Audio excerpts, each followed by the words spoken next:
Hello and welcome to The Rest is Football. We're having a look back at the best moments from some of our special guests over the last year or so. We'll start with the great Thierry Henry. My motivation was everybody that was in front of me. Yeah. So you, Dennis Bergkamp, and I'll go back to you. But Dennis Bergkamp, I always say, apart from the freaks, because Messi is not human. Zizou, not far from, those guys. How come you never got past me then? Hey!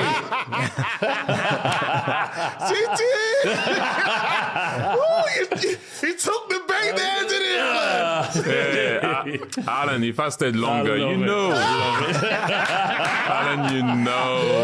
Now it's warming up. Look at the rivalry here, Gary. What's happening?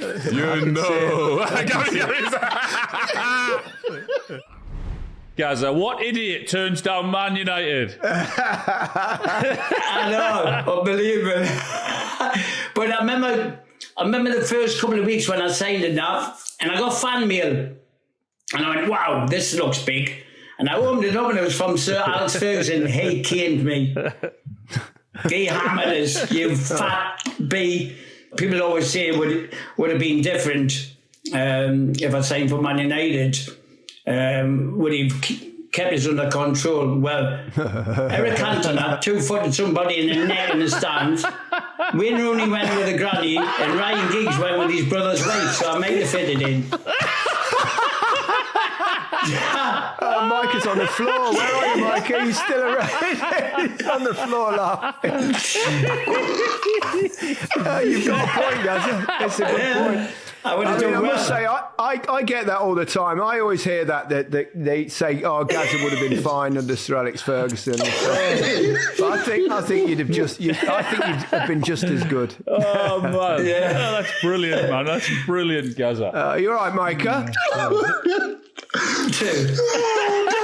Please keep that in the podcast. It's definitely in. And you see they're gonna play it long, you can already read the situation, and I try to read situation. Size of him, though. Can we just? He's so slender, and he's a good-looking lad, isn't he? Virg. Who do you support? Watford. How? What? Yeah. How and why? Because I was at TV when there was that crazy game with Troy Deeney scoring against Leicester. Oh, what? And I was buzzing, really. Yes. Then, my link with Watford because of the Italian ownership. So, obviously, with the Pozzo family, I started to follow English football. And for me, this attraction to Watford, London, the Italian family taking care of the club, for me was really attractive. Then that game with Troy Deeney scoring, with Gianfranco Zola on the bench, for me was like incredible. That's not possible.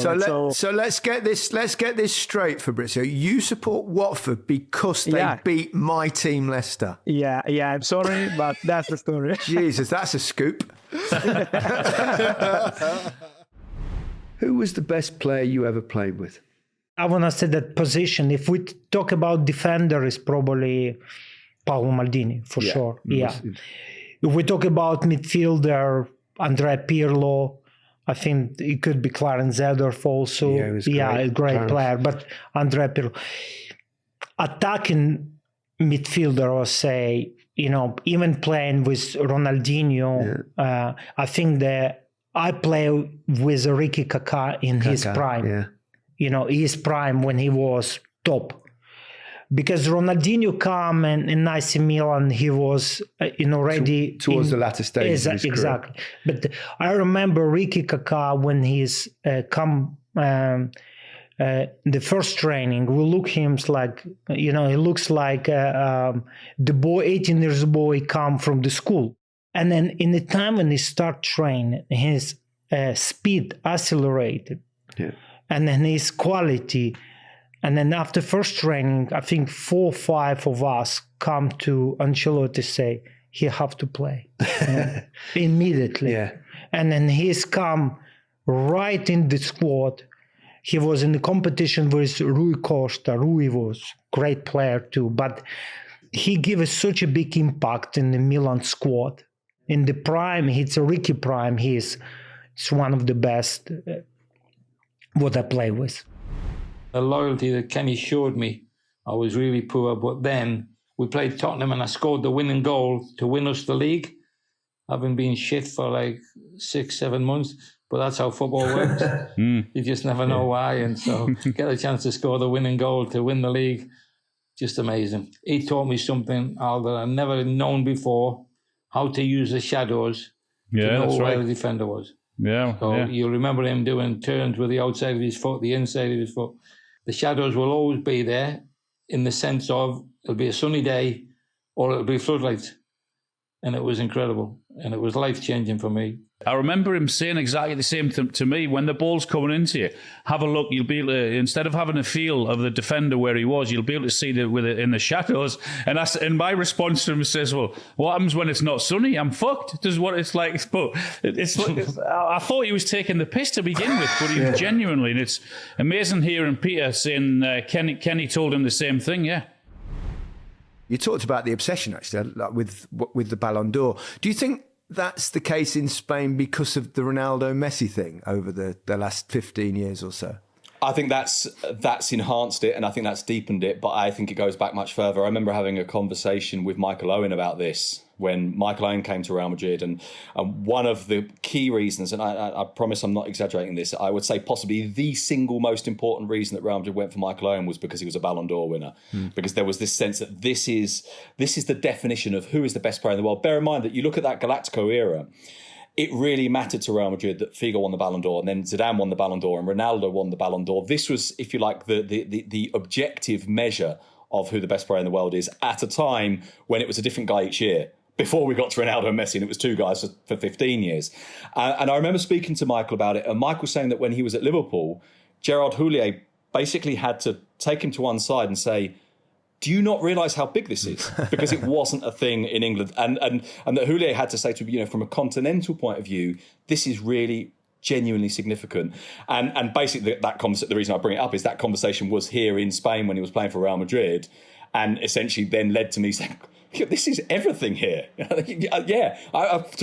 back up Houllier, this is absolutely everything. We've got to talk about the moment. My debut, 2005, I believe it was. No, Micah, don't do that. It was at Highbury. Arsenal versus Manchester City. And I'm on the bench and I see something totally ridiculous that day. And it was you and Robert Perez doing that ridiculous penalty. No. Well, explain to the listeners and the viewers that penalty. Why do you say we? I didn't mess up anything. It's a team game. It's a team game. Okay, see? So now it's about you. Okay. So now you don't want... I thought it was a team, Thierry. So first and foremost, Robert fucked it up. Not me. I thought you were going to talk about how I nutmegged you. Yes, tell us about that, Thierry. I thought it was going to be that. I was ready, but Problems. Mikey, you've never mentioned that. No, and then can you tell them what I did after? He's such a horrible man, horrible guy. We all know Thierry likes to drift to that left position, and I'm playing right back.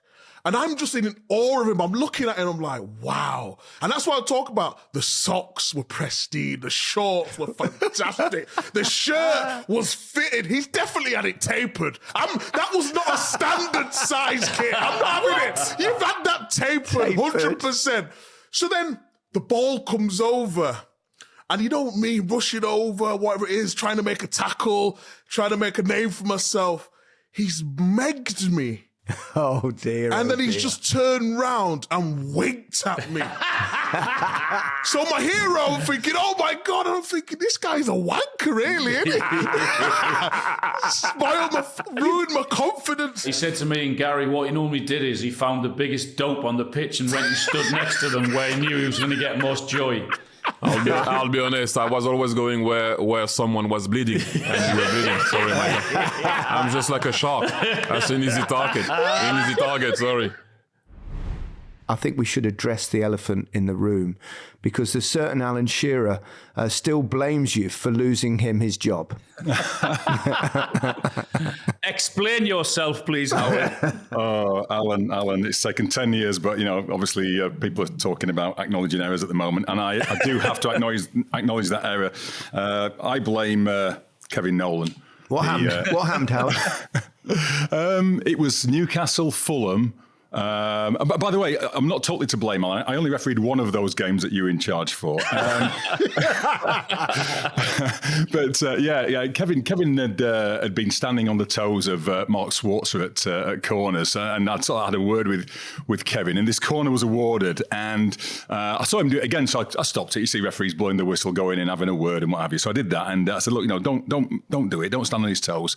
Anyway, so as the corner's coming in, he moves towards Schwarzer, and I just reacted too quickly and blew, and he kind of just stopped short of doing it, and Mark Viduka slammed this shot into the top corner like majestically as I'm blowing the whistle, thinking, oh my goodness, I've blown too soon. And no VAR, no opportunity to change it. And I spent the rest of the day thinking, I hope Newcastle come back into this game, and they didn't. And I ended up having to send a player off for a professional foul as well, a dog-so thing.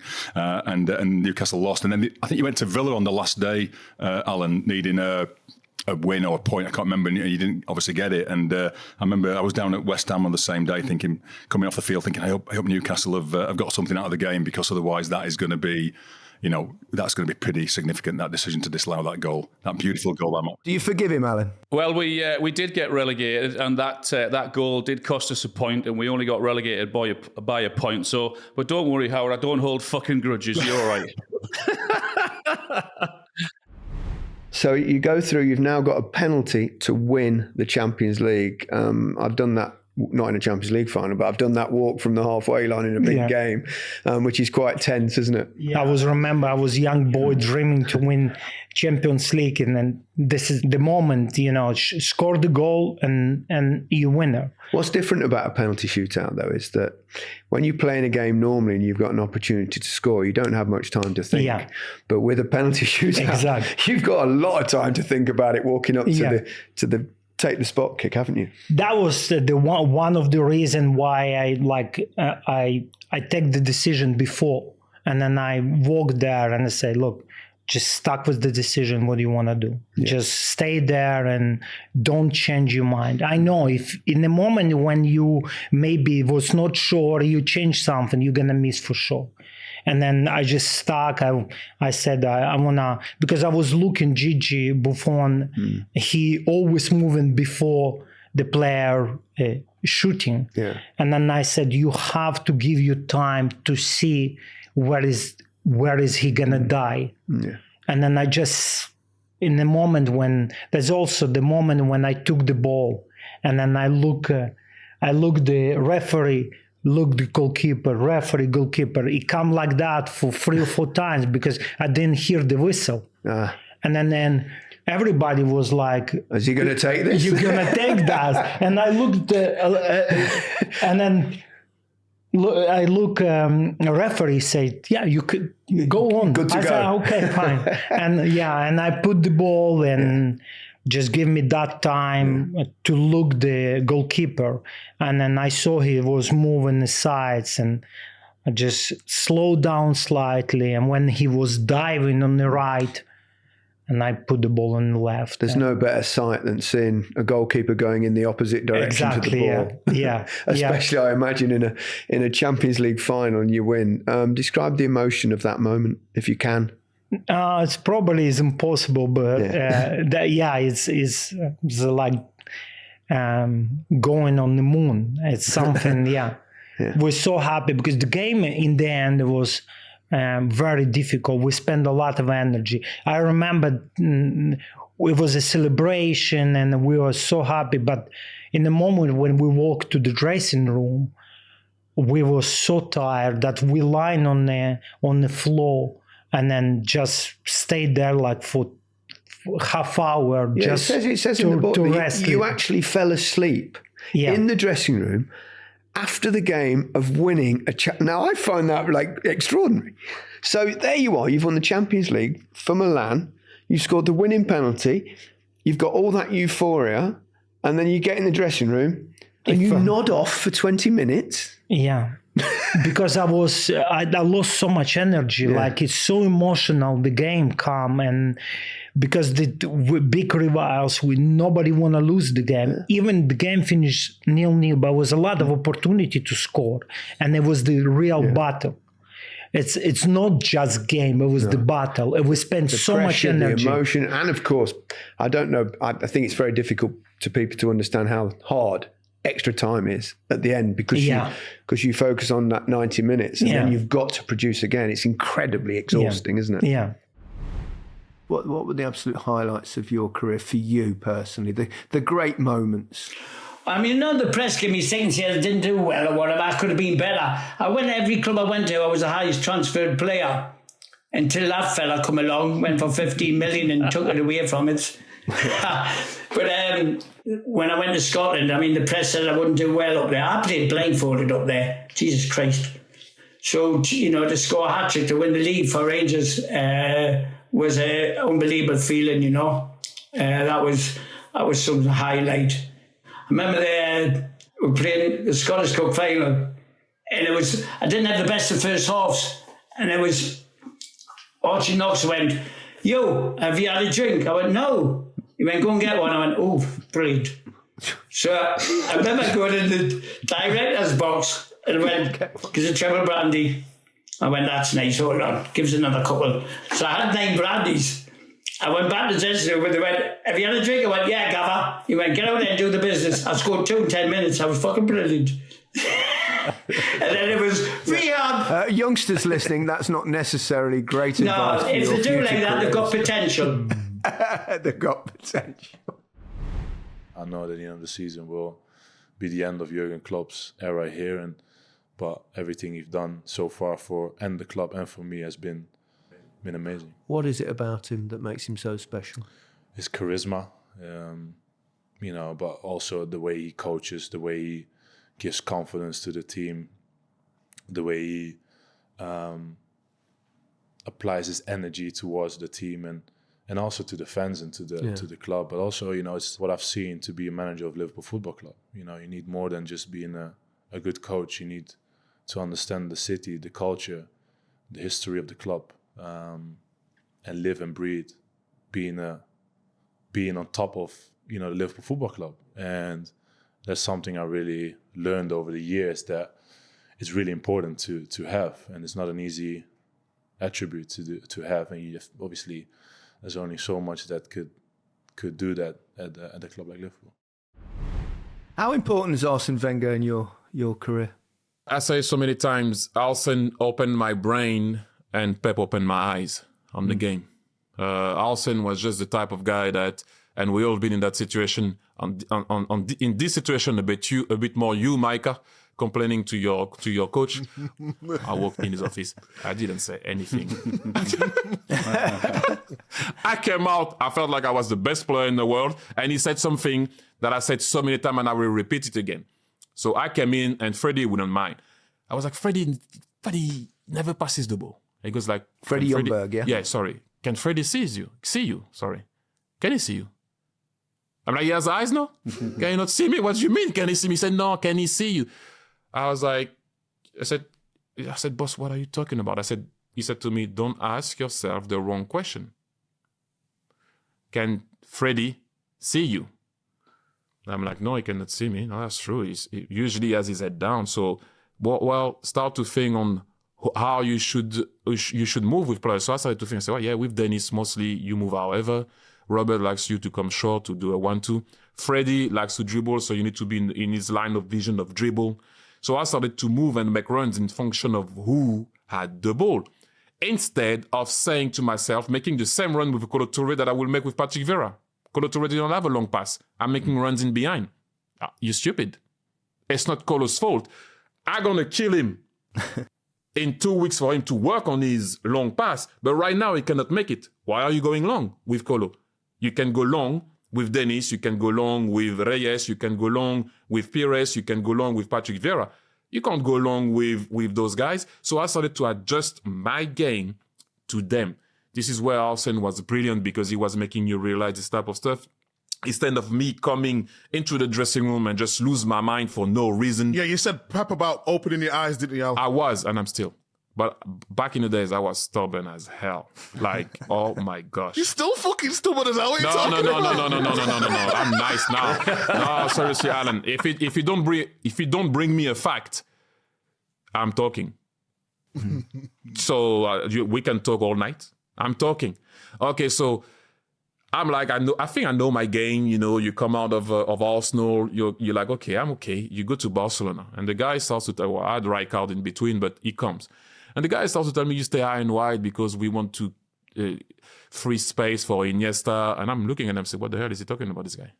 Like, you never saw me play. I can come in midfield, try to take the ball. He said, yeah, well, okay, I'm happy for you, but we're not doing this. You need to, every time Abidal has the ball, you need to make a run. And most of the time, you won't get it. And I'm like, wait, hang on a minute. Am I a decoy player now?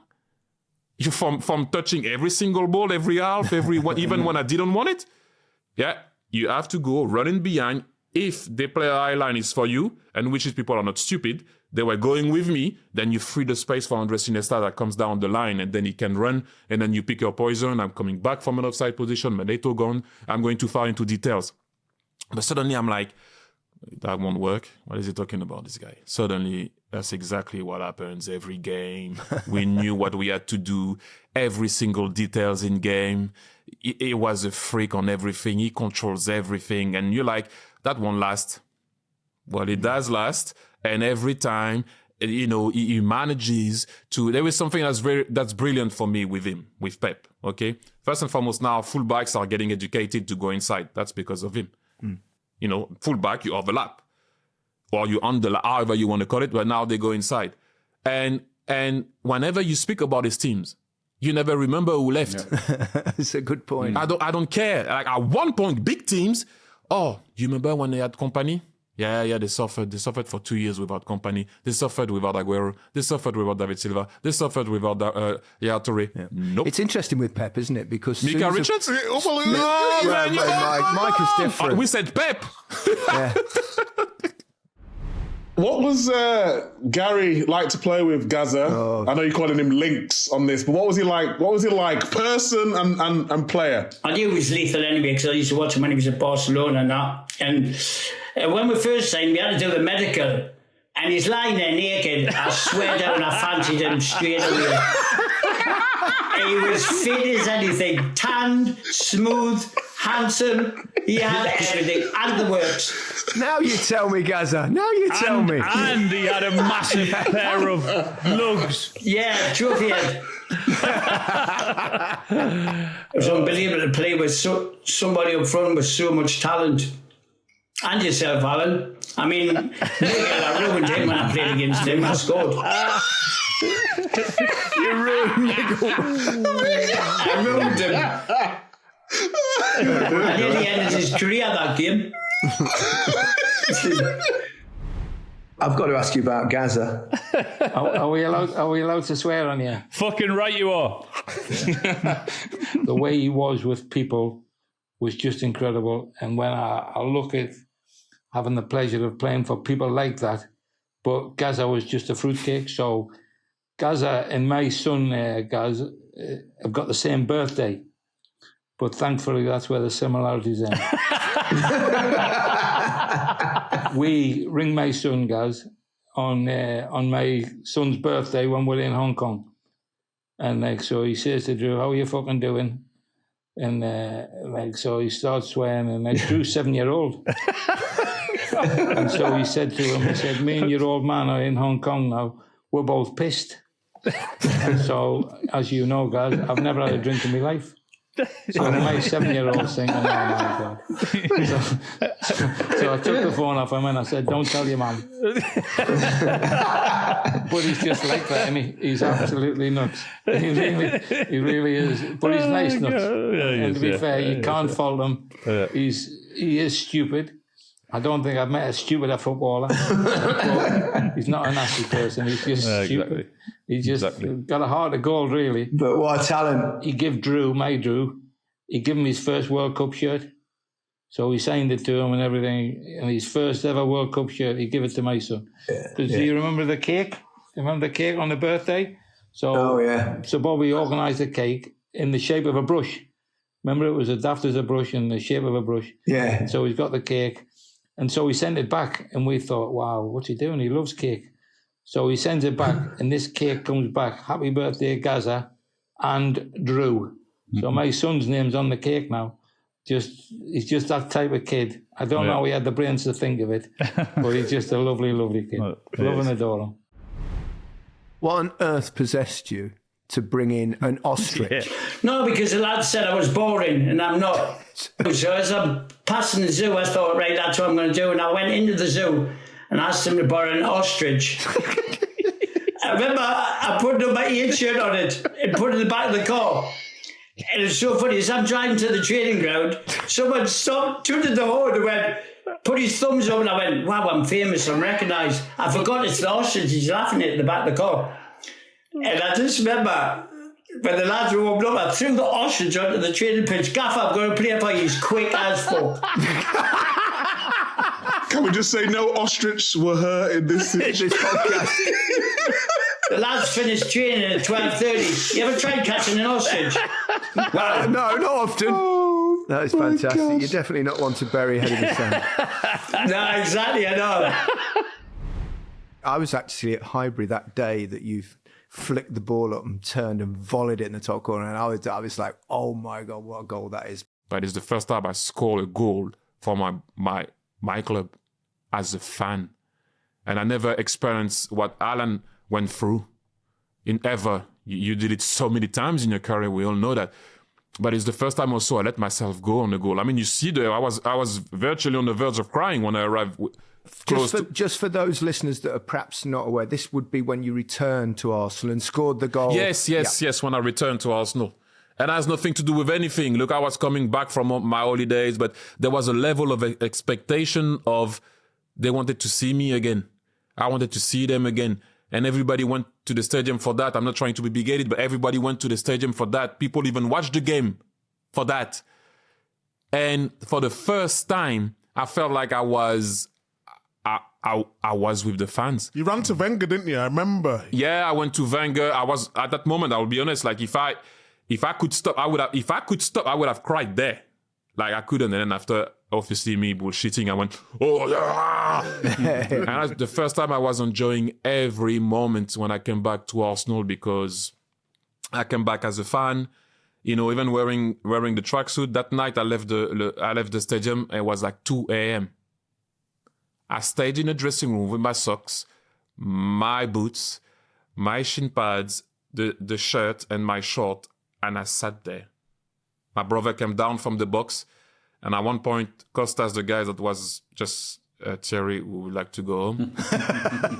I sat there, Alan, for I don't know at what time was the game. Maybe it was like 7:45 or something like that. It was 1:45. I was still in the dressing room. Wow. I didn't want to move. For one day, I lived the dream of a fan. Brilliant. Scoring for his club. Yeah. I never took the opportunity to do that before, like to really embrace it. Who's the most difficult opponent you've come across? Or name a few. Well, Lionel Messi is definitely a very difficult opponent. That directness, you know, if you give them an inch, they will punish you. And the same I had with Aguero. Obviously, he didn't score many goals against us, if I'm actually honest. But since I've played against him when I was at Southampton, it was always a handful, you know, and he could finish left and right. Obviously, you know it better than I do. But you always had to be at your best. And even one goal I remember that he scored against us, 18-19. He came in front of Dejan Lovren, if I remember, from a cross, and he just finished it so quickly. So yeah, he's definitely up there. I would say, I mentioned it also in another interview, Olivier Giroud, link-up player, together at the time with Hazard. It was always Hazard giving them the flick, and he would hold the ball. And we also scored good goals against me, and I always felt like he's not going to score, and he managed to score. Your focus is different. Your focus is obviously trying to stop goals. Yeah. Does it mean a bit more when you're playing against the very best? Someone like Haaland, for example, you think, right, okay, it's a battle, it's a challenge. the most important thing is that we don't concede goals. And I'm one of, if not the leader of the back line, and I want to prevent goals. In order to do that is making sure the rest of your team is organized and being the best they can as well. And it's not but the other two scored and Haaland didn't score, as an example, that I did my job. No. I want to make sure that we don't concede, we win the game. You always seem incredibly calm. Is that how you are inside as well as outside? Yeah, I think, obviously, I'm very aggressive, I'm very vocal, I need to be communicated, I need to be sort of on it in that regard in order to get the best out of myself. But to read situations, you have to be calm in mind. You have to be clear thinking in order to get the best decision making. And I find myself making that right balance already for many years, and obviously outside of the pitch, so there are many things to make you calm as well and make you make the right decisions. How did the move to Tottenham come about, and was that a difficult decision to make? I mean, I was sitting with my dad, and the phone went, and it was Kenny Dalglish first. And he says, hi, it's Kenny Dalglish. And I looked at my dad, I went, Dad, Kenny Dalglish. He said, I want you to sign for Liverpool. So I spoke to him for half an hour. And I put the phone down, and my dad said, what did he say? And I went, Dad, to be honest, I did not understand a word he said. So my dad called me an effing idiot. I know how you felt. So I couldn't understand him. So, and then it was, then the Salisbury called us. He says, look, we want to sign you. And I went, okay, I'll sign. So he said, I'm going on holiday. When I come back from holiday, will you be at Old Trafford? I went, yeah. So I told me Dad, going to Old Trafford, Man United, and he went, brilliant. And then 2 days later, the phone went, and it was Scholar signed for Tottenham. And it was so funny, because I went, look, I'm going to sign for Man United. So I said, Dad, it's Tottenham. And he went, no, tell me to F off, you sign for Man United. So I said, my dad says F off, I'm signing for Man United.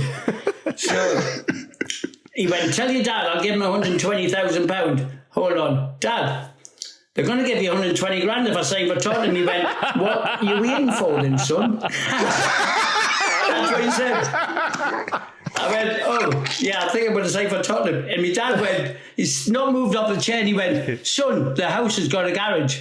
He hasn't even moved off the chair. I went, what do you mean? He went, I want a BMW soft top, private reg. So I rang Irvin back and I says, can I have me dad have that? He went, oh yeah, consider it done. So obviously I was on the way and I passed Old Trafford, I was worried. And when I got near the ground, it was my sister rang up, Paul, if my mum's getting a house, my dad's getting a car, I want a sunbed. So the deal was done on the sunbed. That's it from The Rest is Football this week. Goodbye from me. Goodbye from me. Goodbye from me.